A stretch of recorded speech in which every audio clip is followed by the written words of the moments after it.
महंगाई से जनता त्रस्त है और सत्ता जीत पर मस्त है। महंगाई से जनता त्रस्त है और सत्ता जीत पर मस्त है। जब भारतीय जनता पार्टी की दूसरी सरकार में सामंतवाद सिर चढ़कर बोल रहा है कि कपट से जीती हुई सत्ता जश्न मनाने में लगी हुई है। कपट से जीती हुई सत्ता जश्न मनाने में लगी हुई है। महंगाई से जनता त्रस्त, चुनाव जीतकर सरकार बनाने वाले मस्त। जय हिंद। आप देख रहे हैं भारत मीडिया। खबर जनपद बलिया के बेलथा रोड से है, जहां महंगाई की मार से जनता पस्त है और छल कपट से सत्ता हथियाने वाले मस्त हैं। इसके अलावा डीजल, पेट्रोल, गैस के दामों में बेतहाशा वृद्धि कर जनता को इसके बोझ के नीचे दबाने का काम किया है। सपा के राष्ट्रीय महासचिव एवं पूर्व सांसद रमाशंकर राजभर विद्यार्थी ने बुधवार को बेलथा रोड सिकंदरपुर मार्ग स्थित अपने आवास पर प्रेस वार्ता के दौरान व्यक्त की। रमाशंकर राजभर, पूर्व सांसद, राष्ट्रीय महासचिव, समाजवादी पार्टी। मैं अपने क्षेत्र में, संसदीय क्षेत्र के बेलथरा तहसील में आपके संपर्क में हूँ और महंगाई से जनता त्रस्त है और सत्ता जीत पर मस्त है। जब सत्ता नहीं मिली थी तो भारतीय जनता पार्टी के बड़े बड़े नेता गैस सिलेंडर लेकर के पार्लियामेंट तक प्रदर्शन करते थे। 100 दिन में महंगाई कम करने का वादा किया और आज महंगाई से इनका कोई वास्ता नहीं है। महंगाई और बेरोजगारी भारतीय जनता पार्टी के दत्तक पुत्र हो चुके हैं। पेट्रोलियम पदार्थों के दाम बढ़े, डीजल का दाम, पेट्रोल का दाम बेतहाशा बढ़ा है। गैस सिलेंडर गरीब आदमी के पहुंच, व्यावसायिक सिलेंडर के दाम काफ़ी बढ़े। इस तरह से पेट्रोलियम पदार्थों के दाम बढ़ने के बाद देश में निर्माण काम रुके हैं, क्योंकि 5,000 रुपये में मिलने वाला छड़ 8,000 से 10,000 रुपया क्विंटल हो गया। गिट्टी का दाम बढ़ा, सीमेंट का दाम बढ़ा, इससे निर्माण के काम बंद हो गए। जब निर्माण का काम बंद हो गया है तो मजदूर का काम बंद हो गया, चाहे वो जुड़ाई करता था, चाहे वो पेंटिंग करता था, प्लम्बर का काम करता था, इलेक्ट्रीशियन का काम करता था, शटर बनाने का काम करता था। तो आज मजदूर महंगाई से मारे फिर रहा है। सत्ता के कपट से जीती हुई सत्ता जश्न मनाने में लगी हुई है। महंगाई से इनका कोई मतलब नहीं है। महंगाई का मुंह बोलने के लिए भी देश के प्रधानमंत्री तैयार नहीं हैं। यहीं बगल में श्रीलंका की हालत, जो अर्थव्यवस्था 100 दिन में महंगाई को कम करने का जनता में सजबाग दिखाने वाली सरकार को इनकी बढ़ती कीमतों की तनिक भी चिंता नहीं है, क्योंकि बढ़ती कीमतों से जनता त्राही माम त्राही करने को विवश है। भाजपा जब सत्ता से बाहर थी तो उन दिनों महंगाई को लेकर बार बार आंदोलन का रुख विरोध प्रदर्शित करती थी।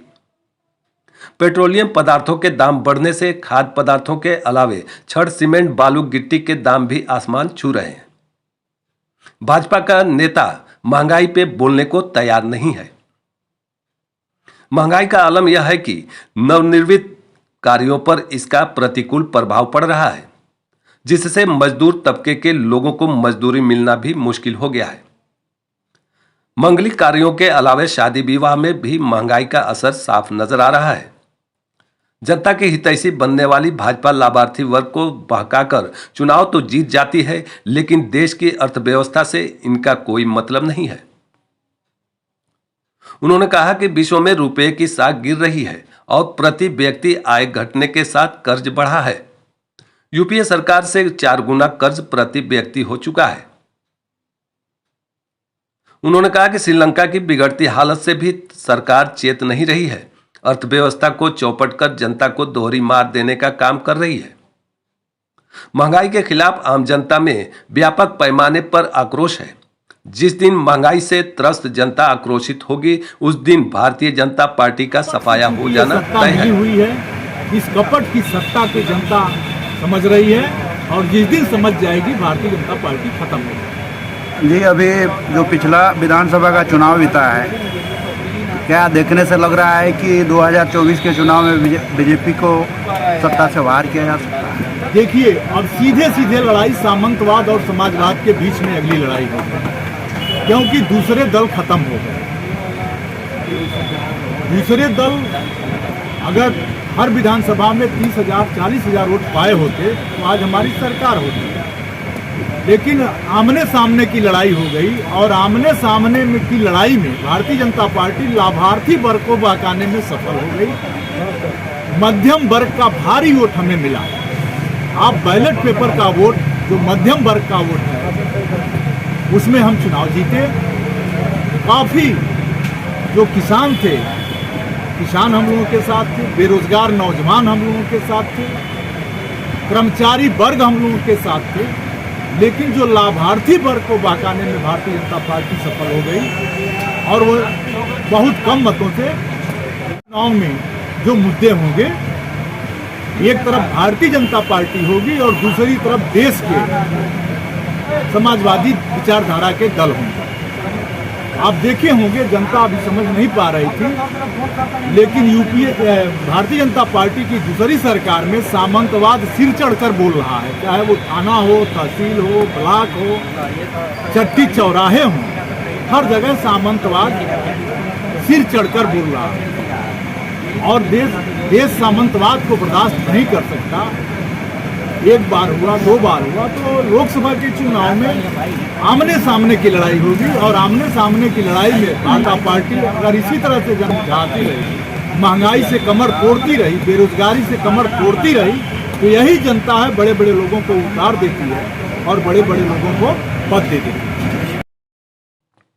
इस मौके पर युवा नेता सोनू राजभर, छोटेलाल राजभर, अमरजीत चौधरी, शिव कुमार राजभर, दिनेश राजभर, वकील हरिंदर राजभर, वीरेंद्र यादव, रामपुरी, अरुण कुमार राजभर समेत अन्य लोग मौजूद रहे। भारत मीडिया के लिए बलिया से आर.एन. रवि की रिपोर्ट। खबरों से जुड़ने के लिए भारत मीडिया को सब्सक्राइब करें, वीडियो को लाइक शेयर करते रहें, नोटिफिकेशन के लिए बेल आइकन को दबा लें।